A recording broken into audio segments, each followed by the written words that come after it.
नमस्कार। आप सुन रहे हैं श्वेता को। ये है रेडियो हिंदुस्तान। आज आप सबके लिए एक सीख भरी कहानी लेकर आई हूँ दीपक रमोला जी के वॉल से, जो कि एक लेखक हैं और प्रेरक वक्ता भी। वो लिखते हैं, मदद के लिए आगे बढ़ा एक बच्चे की नसीहत का हाथ। सर्दियाँ जाने को हैं और मैं अब तक पिछली ठंड में मिले एक नुस्खे की गर्माहट को महसूस कर मुस्कुरा रहा हूँ।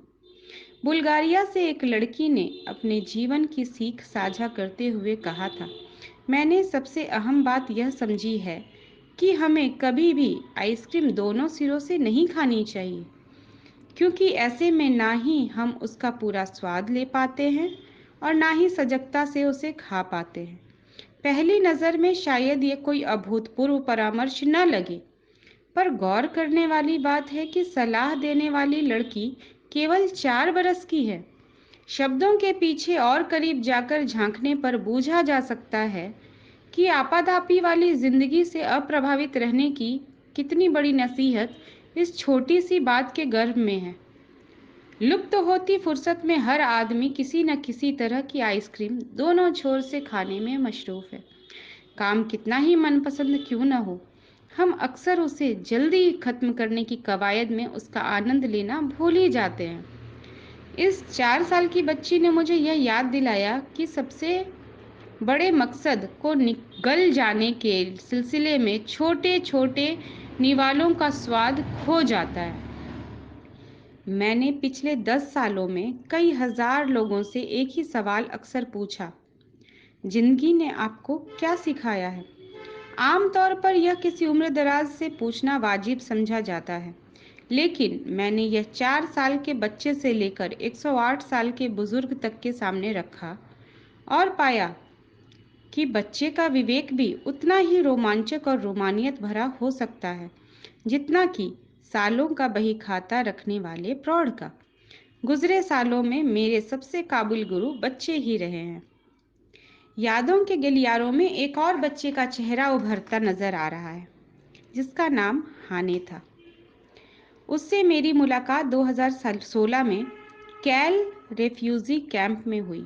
यहाँ 18 मुल्कों से आए 7,000 से अधिक शरणार्थी के एक नई जिंदगी शुरुआत का सपना लिए रहते थे। अस्थायी तंबुओं से सजे इस भूदृश्य में आप सिर्फ एक गली बदल लेने से सूडान से लेकर इराक और एरिट्रिया से लेकर अफगानिस्तान तक का जायजा ले सकते थे। ऐसी ही एक गली से गुजरते हुए मैं हाने के सामने उसके तंबू में बैठा था। इस 15 साल के एक लड़के ने सीरिया की जंग में अपने सभी परिजनों को खो दिया था।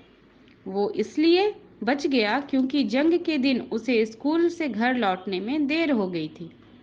शाम को जब लौटा तो सब मलबे में दफन थे।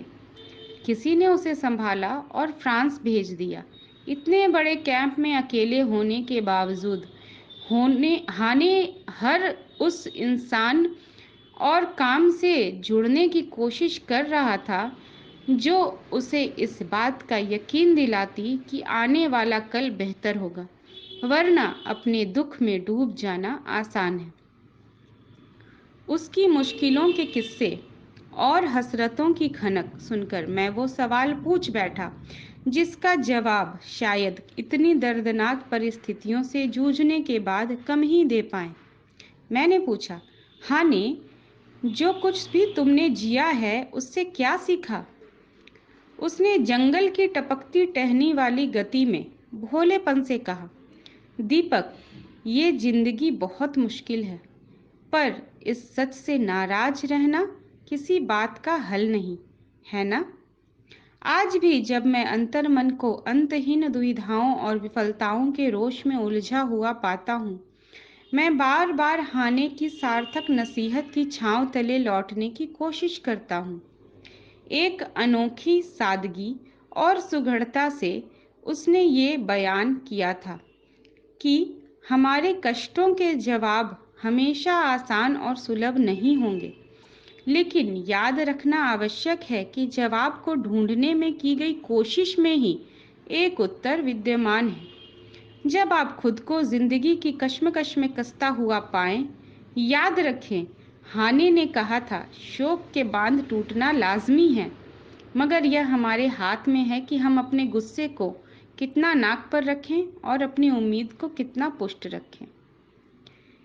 तो ये है दीपक रमोला जी के रचित एक प्रेरक रचना। मैं श्वेता आप सबके साथ यूं ही लेकर आती रहूंगी मोटिवेशनल स्पीच। सुनते रहिए रेडियो हिंदुस्तान।